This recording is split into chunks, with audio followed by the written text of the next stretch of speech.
Good morning, my dear brothers and sisters. My chosen candidates did not win in the last presidential elections. My chosen candidates did not win probably because they proposed reform.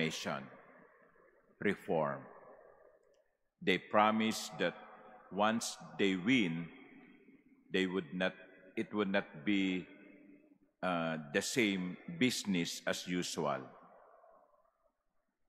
And I understand partly why they did not win. Because there were people who want happy days to go on. Kasi alam nilang kapag nanalo itong kandidatong ito, ay tapos na ang kanilang mga maliligayang araw. Hindi na pwede yung pangungurakot, hindi na pwede yung pagnanakaw.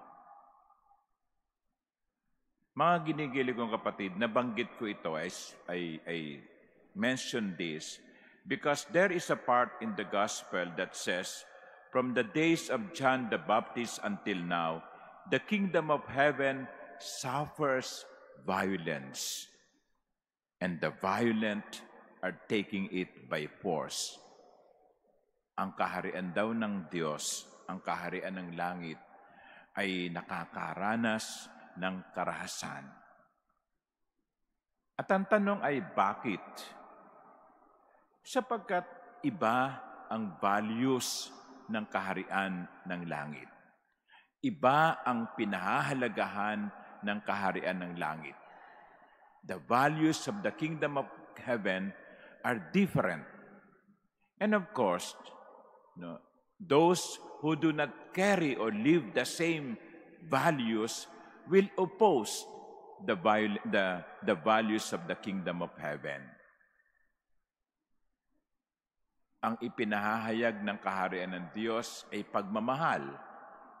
Sa taong puno ng galit, hindi niya ito magugustuhan.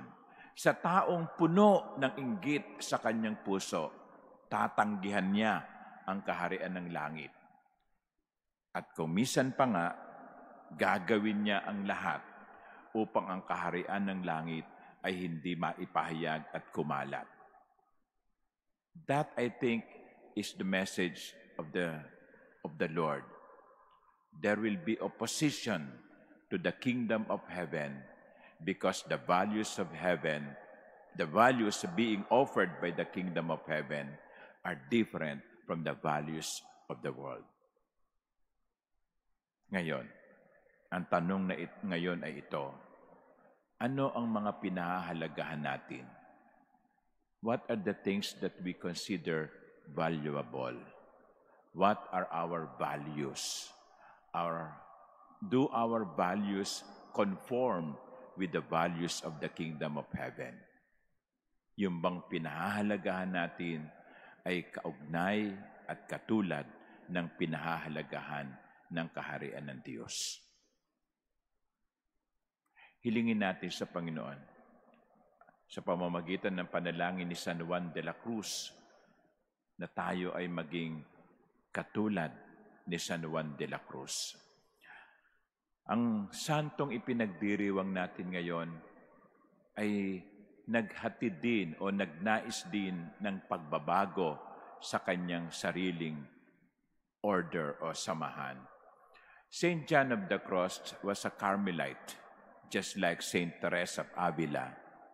And just like Saint Teresa of Avila, Saint John of the Cross wanted to reform the Carmelite order. They saw something wrong, and they wanted it to change, it for the better. Saint John of the Cross was persecuted. He was even put to jail by his companions, by fellow Carmelites. Inusig siya dahil nagnanais siyang baguhin ang dapat baguhin.